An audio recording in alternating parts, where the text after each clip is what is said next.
Hello guys. এতিয়া আমি question number 16 টো ডিসকাস কৰিম. Question number 16 টো ইংলিশ alphabetical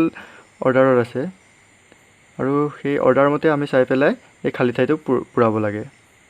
ফাৰ্ষ্টত এটা আমি চাই ললো এটো কি আছে GH. G ৰ পিছতে H আছে মানে G আৰু H ৰ মাজত আৰু বেলেগ লেটাৰ নাই. তাৰ পিছত চালো GH I টো এৰি পেলাই J ৰ পৰা ষ্টাৰ্ট কৰিছে. J KL মানে ইয়াৰ মাজত এটা আছে J আৰু L ৰ মাজত K এটা আছে তাৰ পিছত L মাজত এটা এৰিলো M এৰি পেলাই N ৰ পৰা ষ্টাৰ্ট কৰিছে N ৰ পৰা ষ্টাৰ্ট কৰি N O P ইয়াৰ মাজত কেটা আছে দুটা আছে ইয়াৰ মাজত এটা আছিল ইয়াৰ মাজত দুটা আছে তেনেকৈ আকৌ এটা এৰিলো Q R টো এৰি S ৰ পৰা ষ্টাৰ্ট কৰিছো S T U V ইয়াৰ মাজত তিনটা আছে S আৰু W ৰ মাজত তিনটা আছে আকৌ W ৰ পৰা এটা এৰি W X Y X টো এৰি পেলাই Y ৰ পৰা ষ্টাৰ্ট কৰিছো Y ৰ পৰা ষ্টাৰ্ট কৰি পেলাই ইয়াৰ মাজত কেইটা আছে Z A B C D মানে তাৰ মাজত Y আৰু D ৰ মাজত কেইটা আছে চাৰিটা তেতিয়া হলে ইয়াৰ পিছত কি হ'ব এটা এৰিলো এটা এৰিলে কি আহিব F আহিব F আৰু তাৰ মাজত কেইটা থাকিব লাগিব পাঁচটা থাকিব লাগিব তেতিয়া হলে কি হ'ব F G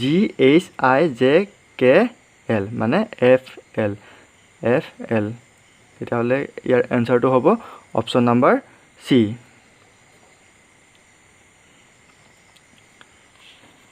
এতিয়া আমি আহিছো কোৱেশ্চন নাম্বাৰ 17 লৈ কোৱেশ্চন নাম্বাৰ 17 ত দিয়া আছে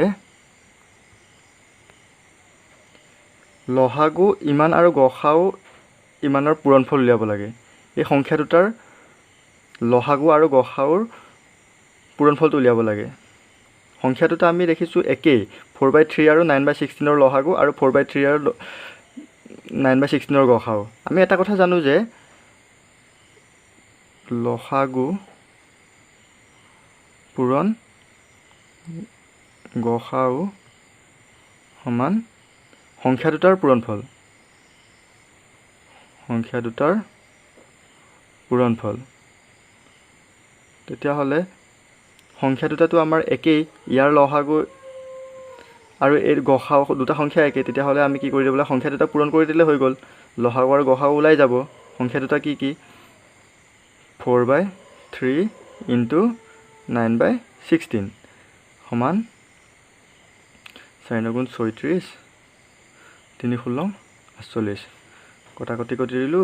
3 × 36 4 × 48 সমান 3/4 লহাগু আৰু গসাউৰ পূৰণফলটো আমাৰ কিমান ওলাব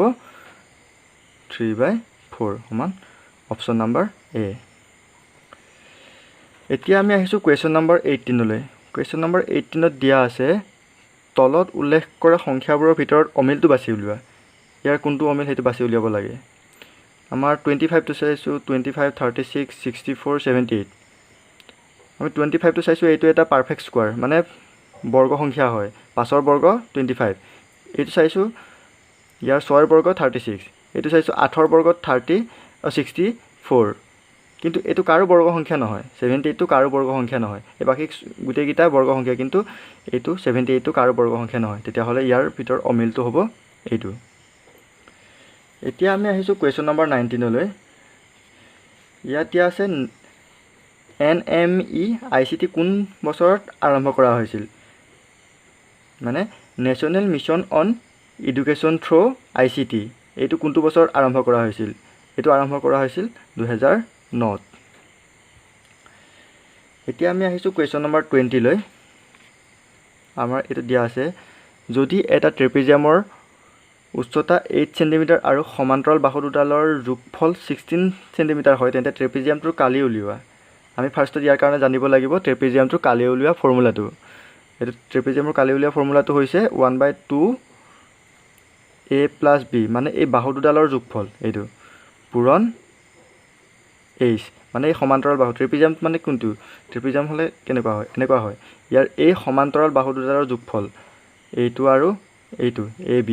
আৰু উচ্চতাটো কি কাৰ কথা কৈছে এইটো ইয়াত যিমান ওখ হয় এইটো H আমাৰ ট্ৰেপিজিয়ামটোৰ কালি উলিয়াব গৈছে 1/2 A + B এই দুটা যোগ কৰিলে আমি কিমান পাইছো 16 * H ৰ মান কিমান 8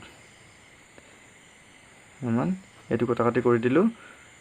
2 8 গুণ 16 সমান 8 8 গুণ 64 সেন্টিমিটাৰ স্কোয়াৰ। আমাৰ তেতিয়াহ'লে এনসাৰ হ'ব option number C 64 centimetre square. আজিলৈ সিমানেই, ঠিক আছে।